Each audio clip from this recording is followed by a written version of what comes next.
एक छोटा सा गांव नूरपुर था, जहां एक गरीब आदमी रामू रहता था।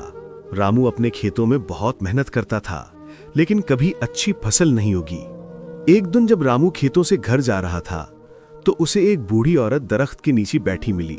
उसने रामू से मदद मांगी कि उसका सामान उठाकर घर तक चले। रामू ने फौरन मदद का फैसला किया और उसने बूढ़ी औरत का सामान अपने सर पर रखा और उसका हाथ पकड़कर उसके घर की तरफ चल दिया। घर पहुंचने पर बूढ़ी औरत ने शुक्रिया के तौर पर रामू को एक डब्बा दिया।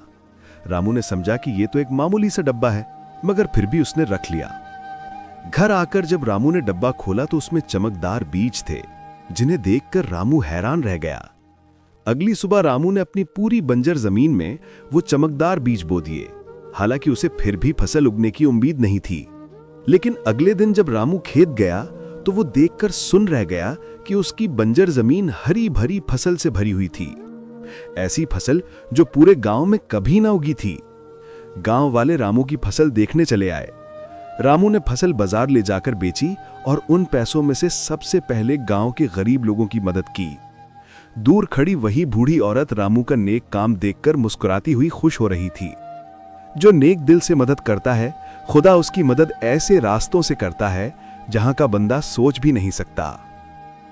एक छोटा सा गांव नूरपुर था, जहां एक गरीब आदमी रामू रहता था।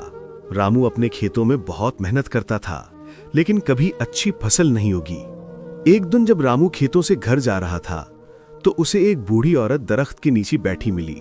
उसने रामू से मदद मांगी कि उसका सामान उठाकर घर तक चले।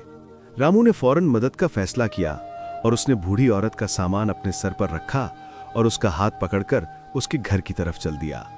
घर पहुंचने पर बूढ़ी औरत ने शुक्रिया के तौर पर रामू को एक डब्बा दिया। रामू ने समझा कि यह तो एक मामूली सा डब्बा है, मगर फिर भी उसने रख लिया। घर आकर जब रामू ने डब्बा खोला तो उसमें चमकदार बीज थे, जिन्हें देखकर रामू हैरान रह गया। अगली सुबह रामू ने अपनी पूरी बंजर जमीन में वो चमकदार बीज बो दिए। हालांकि उसे फिर भी फसल उगने की उम्मीद नहीं थी, लेकिन अगले दिन जब रामू खेत गया तो वो देखकर सुन रह गया कि उसकी बंजर जमीन हरी भरी फसल से भरी हुई थी। ऐसी फसल जो पूरे गांव में कभी ना उगी थी। गांव वाले रामू की फसल देखने चले आए। रामू ने फसल बाजार ले जाकर बेची और उन पैसों में से सबसे पहले गांव के गरीब लोगों की मदद की। दूर खड़ी वही बूढ़ी औरत रामू का नेक काम देखकर मुस्कुराती हुई खुश हो रही थी। जो नेक दिल से मदद करता है, खुदा उसकी मदद ऐसे रास्तों से करता है जहां का बंदा सोच भी नहीं सकता।